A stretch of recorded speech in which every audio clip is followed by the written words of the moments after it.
250 কোটি টাকা খরচা করে দীঘায় একটি জগন্নাথ মন্দির করছে। দীঘাতে পর্যটন এমনিতেই ছিল, পর্যটনের জন্য শুধুমাত্র একটা মন্দির করলে লোকে দীঘাতে মন্দিরের জন্য যায় দেখতে, এরকম আমার জানা ছিল না। আমি যতবার দীঘায় গেছি, দীঘাতে লোকে সমুদ্র দেখতেই গেছে, ওখানে মন্দির করে আলাদা করে দীঘার জগন্নাথ মন্দির দেখতে যাবো এমনটা নয়। একটি সাংবিধানিক পদের একটি রাজ্যের মুখ্যমন্ত্রী কিংবা একটি দেশের প্রধানমন্ত্রী কখনোই কোনো একটি ধর্মকে আলাদা করে এইভাবে গুরুত্ব দিয়ে কোনো একটি মন্দির তৈরি করলে আমরা তার বিরোধিতাই করবো, আর এটা বাঞ্ছনীয় নয়। মমতা বন্দ্যোপাধ্যায় দীঘাতে হাজার হাজার কোটি টাকা খরচ করে জগন্নাথ মন্দির করছেন, একজন সাংবিধানিক পদে বসে এমনটা কি করা যায়, কি বলবেন?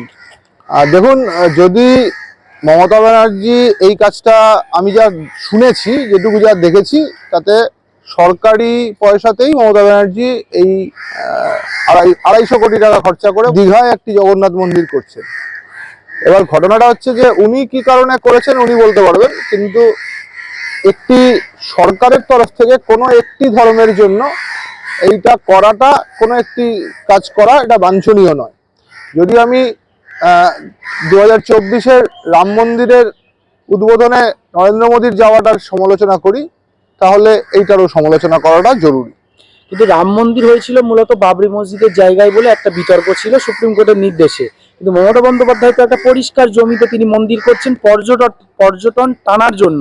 তারপরেও সোশ্যাল মিডিয়াতে কেন আপনারা বিরোধিতা করছেন, সমালোচনা করছেন?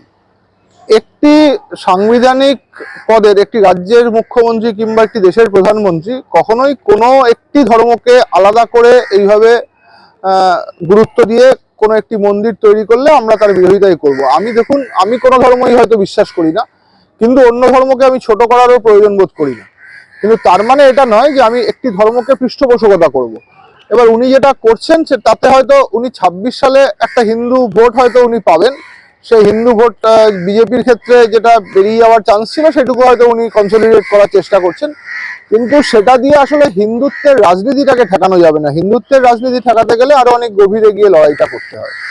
বিজেপির রাম মন্দির কিংবা তৃণমূলের জগন্নাথ মন্দির বিষয়টা এইভাবে নয়। আসলে এই ধরনের কোনো মন্দিরের ঘটনা ঘটলে, মন্দিরের কোনো যদি আলোচনা হয়, মন্দির সংক্রান্ত যদি কোনো সমস্যা হয়, তাহলে যেটা হয় সেটা হচ্ছে হিন্দুত্বের রাজনীতিটাই প্রাধান্য পায়। আর হিন্দুত্বের রাজনীতি যদি প্রাধান্য পায়, তাহলে যেটা হয় সেটা হচ্ছে যে লোকে কিন্তু শেষ বিচারে যে কে বড় হিন্দু সেই জায়গাটাতেই জোর দেয়, কে বড় হিন্দু। তো শেষমেশ তারা বিজেপিকেই হয়তো চাইবে।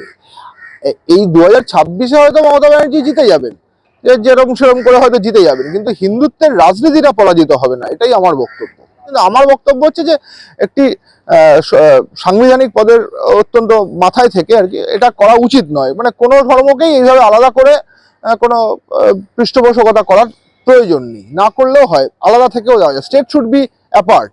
এই অর্থগুলো কোথায় ব্যয় করবে, যে অর্থ এখানে? অনেক কিছু জায়গা আছে, অনেক কিছু আছে। রাজ্যের স্কুলের অবস্থা খুব খারাপ, রাজ্যের স্কুলের রিক্রুটমেন্টের অবস্থা খুব খারাপ, সেগুলোর দিকে নজর দেওয়া হোক। কিভাবে রিক্রুটমেন্ট করা যায়, কিভাবে মিড ডে মিলে যদি একটুখানি পয়সা বাড়িয়েছে, 6 টাকা 75 পয়সা বোধহয় কেন্দ্রীয় সরকারের তরফ থেকে দেওয়া হয়, এখানকার মিড ডে মিলে আর একটু বাড়ানো আছে, কিন্তু সেটাকেও আরো কি করে উন্নতি করা যায়, আরো কি করে ছাত্রদের কাছে পৌঁছানো যায়, সেইগুলোর দিকে ভাবতে হবে। সেটা তো খরচা হবে, কিন্তু পর্যটন আসলে দীঘাতে সে তো রাজ্যের রোজগার বাড়বে, বহু কর্মসংস্থান হবে।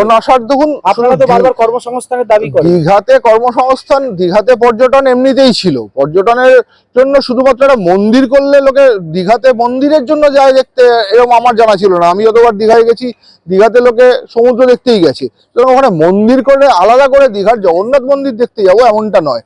পুরীতে লোকে অনেকেই সমুদ্র দেখতেই যায়, পুরীতে অনেকেই মানে পুরীর মন্দির দেখতে যায় এমনটাও না। আমি যেমন নিজেই কোনোদিন পুরীর মন্দিরের সামনে দিয়ে গেছি, কিন্তু পুরীর মন্দিরে প্রবেশ করিনি, কিন্তু পুরীর সমুদ্র দেখতে গেছি। পুরীর আশেপাশে অনেক দেখার জায়গা আছে, স্থাপত্য আছে, স্থাপত্যগুলো দেখতে গেছি। মানুষ স্থাপত্যই দেখতে যাবে, মানুষ প্রাকৃতিক সৌন্দর্য দেখতে যাবে। পর্যটন বিকাশ করার জন্য, পর্যটনের উন্নয়ন করার জন্য আরো অনেক কিছু আছে, মন্দির না করলেও চলে। আপনার নাম? আমার নাম সুমন সেনগুপ্ত।